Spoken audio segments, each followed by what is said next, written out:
ఒక ఆర్గనైజేషన్లో కూడా కొంతమంది మనుషులు ఉంటారు.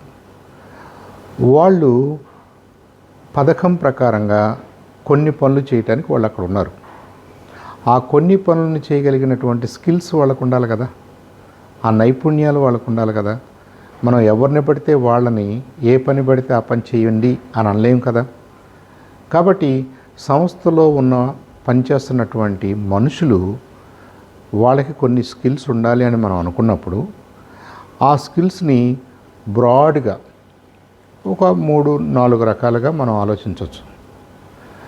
కొంతమందికి ఎలాంటి స్కిల్స్ ఉండాలంటే, వాళ్ళు ఏదో ఒక పని చేస్తారు కాబట్టి వాళ్ళ దగ్గర ఒక పనిముట్లు ఉన్నాయి కాబట్టి వాళ్ళ దగ్గర టూల్స్ ఉన్నాయి కాబట్టి ఆ టూల్స్ని జాగ్రత్తగా వాడగలిగినటువంటి టెక్నికల్ స్కిల్స్ ఉండాలి వాళ్ళకి. అంటే ఉదాహరణకి మన ఆఫీస్లో ఒక కంప్యూటర్ ఆపరేటర్ ఉన్నాడు. కంప్యూటర్ ఉంది, ప్రింటర్ ఉంది. ఈ కంప్యూటర్ ఆపరేటర్ ఏం చేయాలి?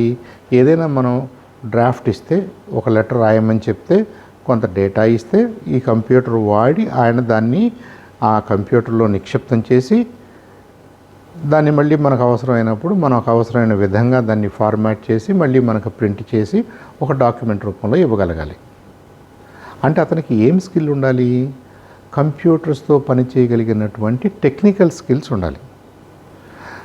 ఒక ట్రాక్టర్ నడపడానికి ఏముండాలి స్కిల్లు? డ్రైవింగ్ స్కిల్ ఉండాలి. ట్రాక్టర్లో ఏదైనా చెడిపోతే బాగు చేసే షాప్లో, ఆ సంస్థలో వాళ్ళకేం స్కిల్స్ ఉండాలి? ట్రాక్టర్ ఇంజిన్ చెడిపోయినప్పుడు, ఏదైనా ప్రాబ్లం వచ్చినప్పుడు దాన్ని ఎలా అర్థం చేసుకుని దానికి ఏ పార్ట్ని రీప్లేస్ చేసి ఏ పార్ట్ని ఏం చేసి మళ్ళీ దాన్ని సరి చేస్తే ఆ ట్రాక్టర్ పనిచేస్తుందో వాళ్ళకి ఆ స్కిల్ ఉండాలి. అంటే ఇలా ప్రతి సంస్థలో కూడా వాళ్ళు చేసే పనిని బట్టి, అక్కడున్నటువంటి పనిముట్లను బట్టి, అక్కడున్నటువంటి ఆ టెక్నికల్ ఎక్స్పర్టీజ్ ఏదైతే అవసరమవుతుందో దాంట్లో నైపుణ్యాలు ఉండాలి. వాటిని టెక్నికల్ స్కిల్స్ అంటారు. ఇక రెండవది, మీరొక్కళ్ళే కూర్చుని మీరొక్కళ్ళే పని చేయట్లేదు.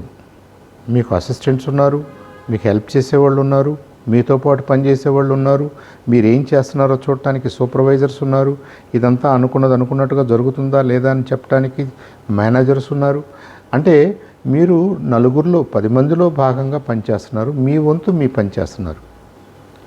కాబట్టి మీకు మిగతా వాళ్ళతో పని చేయటానికి కావలసినటువంటి ఆ హ్యూమన్ స్కిల్స్, మిగతా మనుషులతో పనిచేయటం అంటే వాళ్ళతో మాట్లాడగలగటం, వాళ్ళతో కోఆపరేటివ్గా పనిచేయగలగటం, వాళ్ళ హెల్ప్ హెల్ప్ అడగటం, హెల్ప్ తీసుకోవటం, వాళ్ళకి ఏదైనా హెల్ప్ కావాల్సి వచ్చినప్పుడు మీరు మళ్ళీ తిరిగి రెసిప్రోకేట్ చేయటం, ఇలా మాట్లాడుకోవటం దగ్గర నుంచి కలిసి పనిచేసేంత వరకు కూడా మీకు వాళ్ళకి సంబంధం ఉంటుంది. కాబట్టి పరస్పరం మీరు ఇచ్చిపుచ్చుకునే ధోరణిలో ఒక టీం లాగా కలిసి పనిచేస్తారు. కాబట్టి మీకు పక్క మనుషులతోటి, తోటి మనుషులతోటి మీరు ఎలా బిహేవ్ చేయాలో, ఎలా చేయకూడదో తెలిసిన మనిషి అయి ఉండాలి మీరు.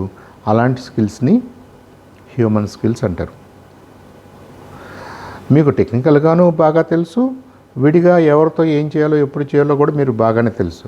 కానీ ఇవాళ మీకు మూడు బాగుండలా, మీకు కోపం వచ్చింది, దీన్ని అటు ఇసురుతున్నారు, వాడి మీద అరుస్తున్నారు, వీడిని కేకలేస్తున్నారు, వాడిని తిడుతున్నారు, ఇలా చేస్తున్నారు. అంటే ఏం బాగుండలా? మీకు బిహేవియర్ బాగుండలా. మామూలుగా మీ ఇంటి దగ్గర బాగానే ఉంటారు, విడిగా మీరు మంచి మనిషి, కానీ ఇవాళ ఎందుకో మీరు మన ఆర్గనైజేషన్లో మీ బిహేవియర్ బాగుండలా. మీకు ఇచ్చిన రెస్పాన్సిబిలిటీని మీరు అర్థం చేసుకోవట్లా, మీరు ఎవరెవరితో కలిసి పనిచేయాలో కూడా మీరు దాన్ని రెస్పెక్ట్ చేయట్లా. అంటే మీకు సొంతగా టెక్నికల్ స్కిల్స్ ఉండటం అవసరం.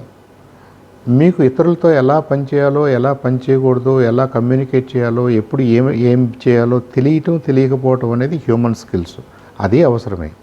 కానీ మిమ్మల్ని యాక్చువల్గా స్పాట్లో పెట్టేసి ఒక ఆర్గనైజేషన్లో ఈ 5గురితో, ఈ 10 మందితో కలిసి ఈ అసైన్మెంట్ మీద, ఈ పని మీద పని చేయండి అన్నప్పుడు మీరు విసుక్కోకుండా నలుగురితో పని చేయించగలగటం అనేది అది ఆర్గనైజేషన్కి సంబంధించినటువంటి వ్యవహారం అవుతుంది. కాబట్టి మీకు ఆర్గనైజేషనల్ స్కిల్ కూడా ఉండాలి అని అంటారు. సో మీకు ప్రధానంగా ఉండాల్సినవి వ్యక్తిగతంగా మీకు టెక్నికల్ స్కిల్స్ ఉండాలి, వ్యక్తిగతంగా హ్యూమన్ స్కిల్స్ అంటే ఏంటో మీకు తెలిసి ఉండాలి, ప్రాక్టీస్ చేసి ఉండాలి. వీటిని మీరు అప్లికేషన్లోకి తీసుకొచ్చినప్పుడు, నలుగురితో కలిసి పనిచేస్తున్నప్పుడు మీరు డెఫినెట్గా ఒక ఆర్గనైజేషన్లో ఎలా బిహేవ్ చేయాలో మీకు తెలిసి ఉండాలి. దాన్ని ఆర్గనైజేషనల్ బిహేవియర్సు, ఆర్గనైజేషనల్ స్కిల్స్ అని అంటారు.